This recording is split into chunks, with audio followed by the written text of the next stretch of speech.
What's up everybody? My name is Will Lovett and I'm with Crank Monkey Racing, and today we have a review on the Commencal Meta All Mountain for 2021.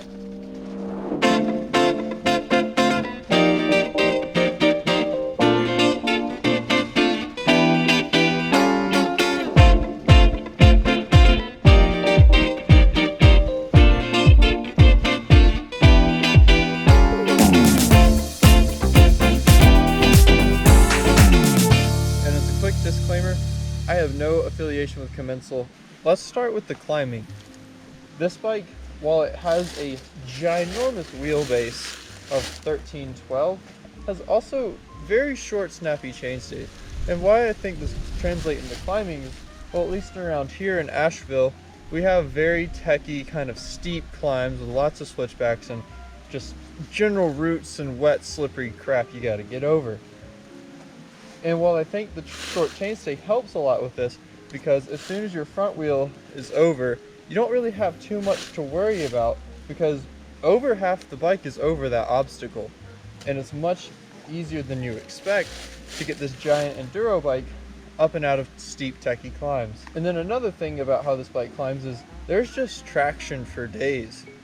There's very little where I'll be spinning out of like a wet root or something like that. This thing grips up, hooks up really well. I am running an aggressor in the rear, which isn't, in my opinion, the grippiest tire out there. It's pretty fast rolling, and I think that's a pretty good testament to this bike. The weight of this current build is rather heavy though, and I would give it some knocks on that. Seeing that it's a full aluminum build, this is about as heavy as you can get. With Industry 9 Enduro 305 wheels, aluminum bars, coil shock, which is very heavy when compared to air counterparts, GX cranks. This is my personal build, and I very much take durability over weight. So this thing weighs in at about 38 to 39 pounds depending on the tires, which will give a lot of people pause because downhill bikes weigh less than that sometimes. But I more or less treat this thing like a downhill bike, which leads us into its descending capabilities. So this bike really comes alive when you point it downhill. I could honestly see people ditching the downhill bike in favor of this bike. With a Fox 38 up front and a DHX2 in the rear, it gives you plenty of confidence and grip to really open up those brakes and just send it into whatever you want to. It is an incredibly capable descender to be such an efficient climber. With the increased rollover of a 29-inch wheel set, this bike really just gobbles up anything in front of it. From my 2017 enduro bike to this thing is a night and day difference. While that thing kind of shined on flow trails and stuff like that, this thing really requires long sustained runs to have a good time. Sure, you could take it on your flatter blue trails around any area, but I'd say you'd be better off with the Meta TR or any trail bike over this thing. It doesn't really matter what the terrain looks like in front of this bike, so long as you have the proper body positioning and you aren't too heavy on the front, it's going to take care of you and you are going to have a good time.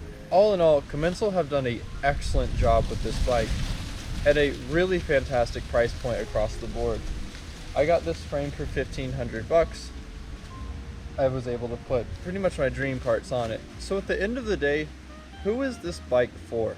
This bike is going to be for a couple types of people. If you are an enduro bro and you wear your goggles around your half shell while you go out riding and all that good stuff, this is a good bike for you.